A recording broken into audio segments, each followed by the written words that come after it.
신랑님들께서 뒤늦게 후회하셨던 중요한 질문 5가지를 정리해 드리려고 합니다. 첫 번째 질문입니다. 결혼 중개의 모든 과정은 합법적으로 진행되나요? 두 번째 질문입니다. 여성의 프로필은 언제 확인할 수 있나요? 세 번째 질문입니다. 업체 진행비에는 모든 비용이 포함되어 있나요? 네 번째 질문입니다. 결혼 이후 사후 관리는 어떻게 진행되나요? 다섯 번째 질문입니다. 교제 중 문제가 발생하거나 결혼까지 이어지지 못할 경우 어떻게 처리되나요? 국제결혼 상담을 받으실 때 오늘 말씀드린 이 5가지 질문에 대해서 명확하고 일관된 답변을 하지 못하는 업체라면 저는 개인적으로 추천드리지 않습니다.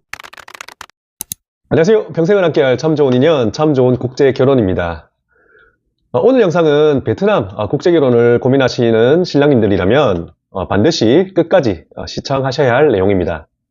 왜냐하면 이 질문이 명확하게 답하지 못하는 중개업체라면 처음부터 선택지에서 제외하시는 것이 신랑님 입장에서 훨씬 안전하기 때문입니다.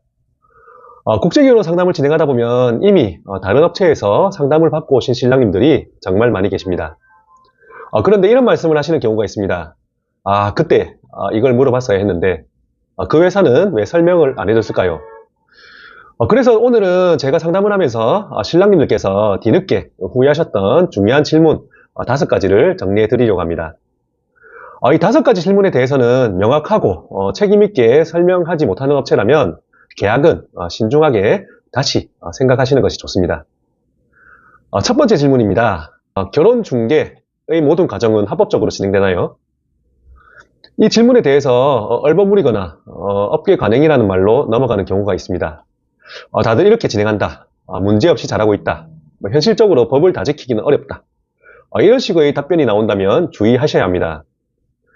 특히 신랑과 신부의 신상서류 제공 문제는 국제결혼 진행 과정에서 가장 기본이자 가장 중요한 단계입니다.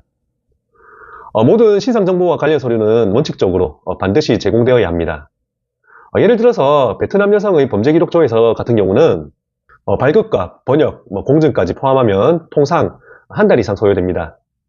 그렇기 때문에 맞선 여행 일정에 맞춰서 현지에서 즉석으로 만남을 진행하는 방식에서는 모든 서류가 사전에 준비되기 어렵습니다. 이 과정에서 일부 업체들은 맞선 시에는 일부 서류만 먼저 보여주고 이후에 나머지 서류를 제공하겠다는 동의서나 각서를 받으면서 진행하기도 합니다.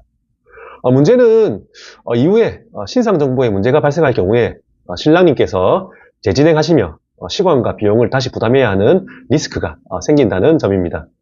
물론 상담을 하다 보면 법을 지켜도 실패하는 경우가 있지 않느냐는 말씀을 하시는 분들도 계십니다.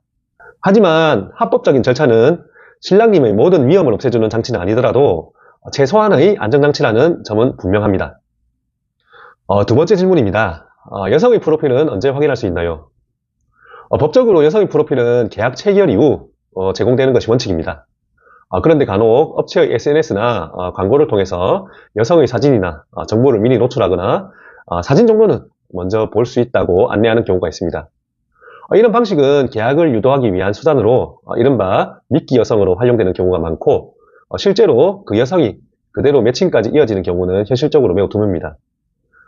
프로필 제공 시점과 방식에 대해 법적 기준을 명확히 설명하지 못하는 업체라면 신중하게 판단하셔야 합니다. 세 번째 질문입니다. 업체 진행비에는 모든 비용이 포함되어 있나요? 이 부분은 가장 투명해야 하지만 불투명하게 설명되는 경우도 많이 있다고 합니다. 가입 금액 말고 추가 비용은 없냐는 질문에 처음에는 이 금액으로 모든 진행이 끝난다고 설명해 놓고 막상 현지에 가면 기숙사 비용, 어학당 비용, 소개비, 각종 선물 비용 등 예상하지 못한 추가 비용이 계속 발생하는 경우가 많습니다. 처음 상담 단계에서 전체 비용 구조를 표로 정리해서 설명해 줄 수 있는지, 추가 비용이 발생할 수 있는 항목과 시점까지 솔직하게 안내하는지 이 부분을 꼭 확인하셔야 합니다. 특히 진행비가 지나치게 저렴한 경우일수록 이후 추가 비용이 더 많이 발생하는 사례도 자주 확인됩니다. 네 번째 질문입니다. 결혼 이후 사후 관리는 어떻게 진행되나요? 국제결혼은 결혼식이 끝났다고 모든 과정이 마무리된 것이 아닙니다. 결혼 이후에는 언어 문제, 문화 차이, 생활 적응, 갈등 상황 등 다양한 문제가 현실적으로 발생할 수 있습니다. 저희 참 좋은 국제결혼의 경우 자립적인 교제 방식을 기본으로 하고 있기 때문에 일상적인 소통은 신랑님과 신부님이 스스로 잘 해나가고 계십니다. 다만 중요한 행정 절차나 정확한 의사 전달이 필요한 상황에서는 중개업체의 역할이 반드시 필요합니다. 오히려 결혼 이후까지 지나치게 관계에 개입하거나 모든 문제를 대신 해결해 주겠다는 식의 설명은 현실적이지 않는 경우도 많습니다. 반대로 결혼은 했으니 이제 두 분이 알아서 하셔야 한다. 그건 부부의 문제라는 식으로 책임을 완전히 회피하는 업체 역시 신뢰하기 어렵습니다. 요즘의 국제 결혼에서 중요한 사후 관리는 관계 관리보다 비자, 체류, 행정 절차와 같은 실질적인 부분이라는 점을 명확히 설명해 줄 수 있는 업체인지가 중요합니다. 다섯 번째 질문입니다.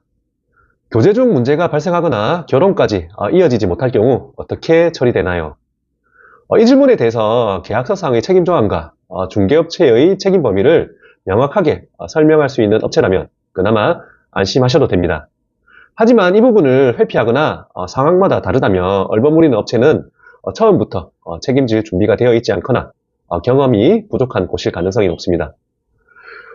국제결혼 상담을 받으실 때 오늘 말씀드린 이 5가지 질문에 대해서 명확하고 일관된 답변을 하지 못하는 업체라면 저는 개인적으로 추천드리지 않습니다. 결혼은 빠른 선택보다 안전한 선택이 훨씬 중요합니다. 저희 참좋은 국제결혼은 모든 절차의 합법적인 진행, 신상정보의 투명한 제공, 명확한 비용 구조 안내, 행정 중심의 책임 있는 사후 관리를 운영 원칙으로 하고 있습니다. 오늘 영상도 도움이 되셨다면 구독과 좋아요, 알림 설정 부탁드리고요. 상담 신청은 더보기란과 고정 댓글에 안내된 연락처와 링크를 통해서 편하게 문의 주시면 됩니다. 끝까지 시청해 주셔서 감사합니다.